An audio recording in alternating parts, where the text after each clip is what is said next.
રક્ષા કરે છે।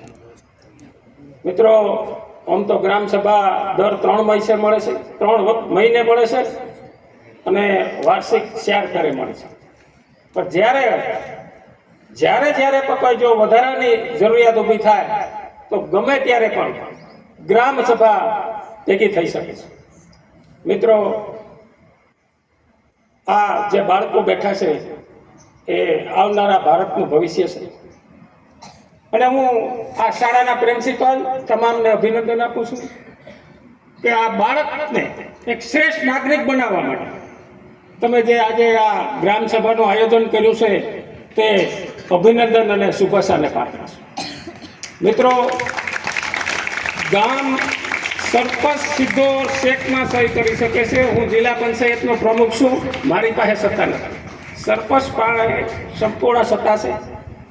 નાણાંનો વહીવટ કરવો, ક્યાં કેટલા પૈસા વાપરવા, એ તમામ નિર્ણય સરપંચ અને એની બોડી કરી શકે છે।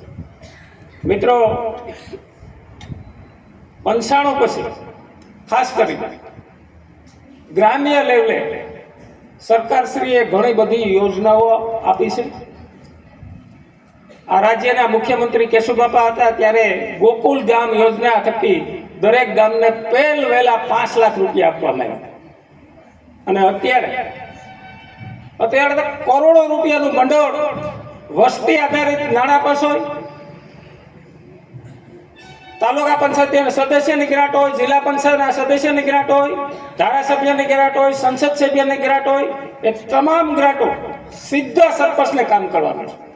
મિત્રો, 5 લાખ રૂપિયાથી નીચેના કામ એ ગ્રામ પંચાયત કરે છે। એને કોઈ એજન્સી કે કોઈને 1 રૂપિયો પર ટકાવારી આપવાની આવતી નથી।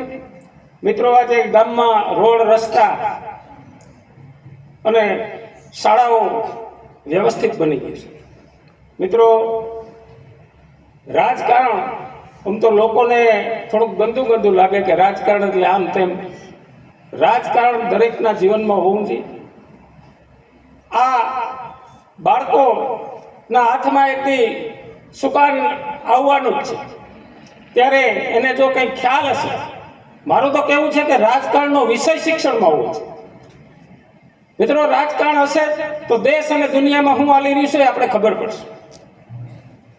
મિત્રો, આ દેશના પ્રધાનમંત્રી નરેન્દ્રભાઈ આપણા દેશને વિકસિત ભારત તરફ લઈ જઈ રહ્યા છે। એનું સપનું છે કે 2047 સુધીમાં દેશને એક વિકસિત ભારત બનાવવા, અને વિકસિત આપણે ત્યારે જ બની શકશું કે દેશનો નાગરિક એજ્યુકેટેડ હશે, સમજણો હશે, નિર્ણય શક્તિ ધરાવતો હશે, તો જ દેશનું આપણે વિશ્વમાં અને દેશનું નેતૃત્વ કરી શકીએ।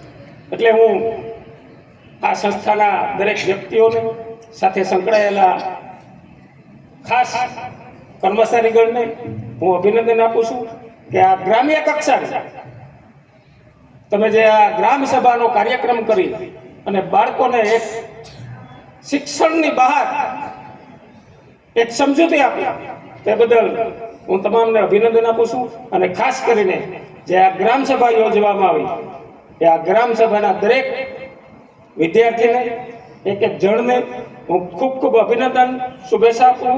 વંદે માતરમ, જય જય ગરવી ગુજરાત।